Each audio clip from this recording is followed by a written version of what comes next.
Was Rob Zombie's Halloween remake better than you remember? Let me answer that question right up front.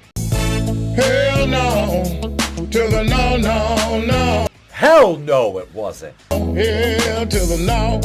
Hell to the... I'm not going to swear yet. To the no, no, no, no. Hell to the no, no. I'm not going to swear. Hell is not, I don't consider that cursing. How you doing, folks? Welcome back. We're talking about horror again. Of course we are. I love horror. And I don't want to talk about Marvel or any of that garbage right now. Let's talk about horror. We'll talk about another kind of garbage. The Rob Zombie variety. The Rob Zombie Halloween variety, to be exact. Rob Zombie's Halloween has gotten a lot of negative press over the years, but was it really that bad? This by Andrew Dominguez. This came out about a half hour ago. But you're watching this in the future, so it probably came out a couple days ago, according to actual time when you'll be seeing the video. John Carpenter's Halloween is a horror classic revered by the masses. It's a cohesive narrative with solid acting and is absent of redundant jump scares and gore. When Rob Zombie announced he was remaking the horror masterpiece, fans quickly reacted. Some loved the idea, others were completely against it. The film released in the summer of 2007, and while it received substantial negative backlash, it also delivered an entirely different take on Carpenter's original concept. So, was Rob Zombie's Halloween remake better than you remember? Yes, it was, according to Andrew Dominguez. The Mask. Well, first of all, this guy, I'd like to find out if he's actually a fan of Halloween, and if he is, why he thinks this is good. But we'll go through the article and we'll listen to what Mr. Dominguez's take is, because to me, if you mean good, I think you mean by turning Michael Myers' family into fucking white trash. That's what they mean by good. Yeah, The Mask. One complaint Halloween fans have about the franchise is its lack of attention to Michael's iconic mask in the later sequels. In Halloween 4, 5, H2O, Resurrection, the masks have continued in a downward decline bordering on cartoonish.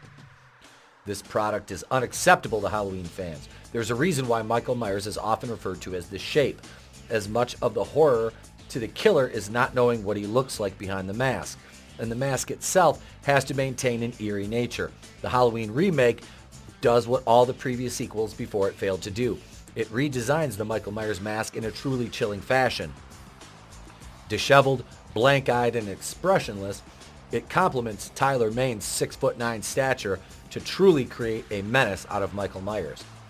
And I would argue that Part 4's mask is better than this one. I thought, I didn't like this mask at all. I thought it was stupid. I did. I thought it was stupid. I thought the entire concept of this movie was fucking stupid. I really did. It's like, Rob, if you wanted an excuse to put your wife in another movie and for the characters every other word to be fuck or cunt, then you succeeded. If you wanted to make a good Halloween movie, you fucking failed miserably, you hack piece of fucking shit. And I say that as somebody who likes his music, enjoys his stage show very much, because I've been to see him in concert 3 times. But after his Halloween remake came out, I was just... I disliked House of a Thousand Corpses retroactively because of this movie.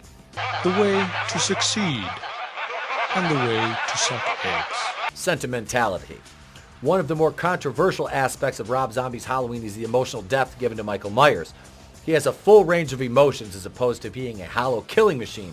From anger, love, to madness, this Michael Myers is emotionally driven to the point where it's what perpetuates his crossover from a troubled child to murderer.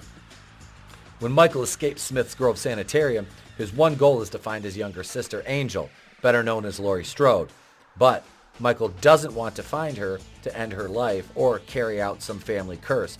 Michael simply wants to reunite with Laurie because he loves her. Unfortunately for Haddonfield citizens, this means Michael will stop at nothing to reach Laurie, including killing anyone in his way. And Michael Myers isn't supposed to show emotion. He's not. It's hilarious and ridiculous at the same time to project that emotion onto him. The most brutal Michael Myers.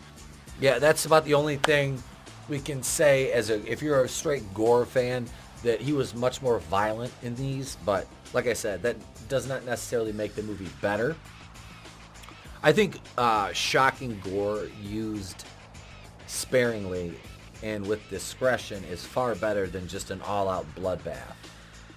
Rob Zombie's films are known for their gore. It's what led to the filmmaker's success, and Halloween is no exception. This incarnation of Michael Myers is the most lethal. He attacks with absolute brutality, from the school bully, his stepfather, and his own sister, Judith. Michael destroys in the bloodiest ways. Perhaps the most graphic attacks were those carried out against Laurie's adoptive parents and her best friends, Linda and Annie. Laurie walks in on a bloody Annie pleading for Laurie to save herself is absolutely heartbreaking to watch. I just kind of laughed at that scene because it was so contrived. Malcolm McDowell's performance. Oh, Jesus Christ. His Dr. Loomis is shit.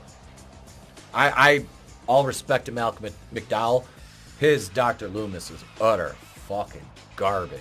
For such an accomplished actor with such a legendary past, such as Clockwork Orange, I just found it to be cartoonish. Nobody can ever replace Donald Pleasance, but you could at least find somebody to be a decent facsimile.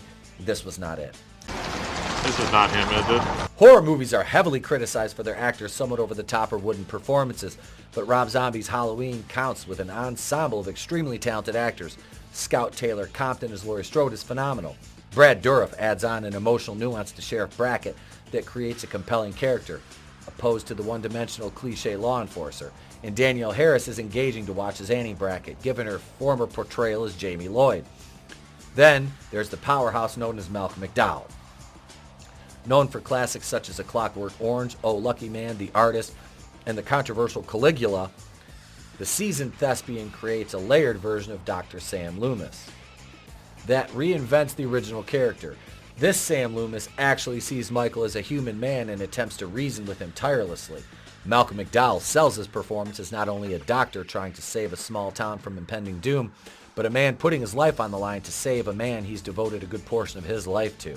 He is a monster. Monsters do not have souls. As aforementioned, the relationship between Michael Myers and Sam Loomis is entirely different in Zombie's Halloween remake. Malcolm McDowell's Sam Loomis maintains a strong relationship with Michael and spends years of his life nurturing him despite bouts of insanity and later catatonia. This takes a toll on Loomis, who pauses his life to tend to Michael's case. On the retrospective, Michael has never had a functional relationship with a male figure, making Loomis the closest thing to a paternal relationship. This highlights one of Zombie's central themes in the film, family. Michael's actions are driven by his protection of his family. He kills his mother's boyfriend as revenge for abusing her. He kills anyone in his path to reach Laurie. He ultimately doesn't kill Loomis due to the role he provides in Michael's life. Rob Zombie's Halloween is a social commentary on the effect of dysfunctional families have on their most innocent members and how these individuals will go about life searching to fill the absent roles through any means possible. What a great commentary on dysfunctional families. It did not function, but it must function. So, to sum this article up, was Rob Zombie's Halloween remake better than you remember? No. It is just as bad, just as shit. I'm not going to watch it again. I don't need to. I've watched it, I think, twice, maybe 3 times. Because I'm a Halloween fan. I enjoy the movies. And when I'm forming an opinion on something like that, I watched it and then in the theater. I went to the theater to see it because it was Halloween. I was like, oh, okay, I liked House of 1,000 Corpses. Rob Zombie fan. Why not go see the movie? And was utterly disappointed as hell in what I walked out of. And then when the second one came out, I waited for it to hit DVD. And after watching that, I was like, this is so far out removed from Halloween that Rob Zombie basically admitted he didn't want to make it, but it was a cash grab. This one was just white trash cinema. It was junk. Like I said, you had a waste of a lot of good actors in it. That's all I got to say about that. But I want to hear what you think about Rob Zombie's Halloween from 2007 and then the sequel in 2009. Let me know in the comments below. Be sure to bitch slap that like button. If you're not yet, subscribe to the channel, ding the bell for notifications so you know when we upload a new video or go live with one of our 3 weekly live streams $5 if you're a channel member, which you can join for $2.99 or $4.99 a month. If not, just enjoy the back catalog of 1,200 videos and live streams. I'm Itepokuin from the Place to Be Reviews. I've been here with all yous. If I don't see you, have a great day, a pleasant tomorrow, and I'll catch you on the next one. It's better to burn out than to fade away. I could do this all day.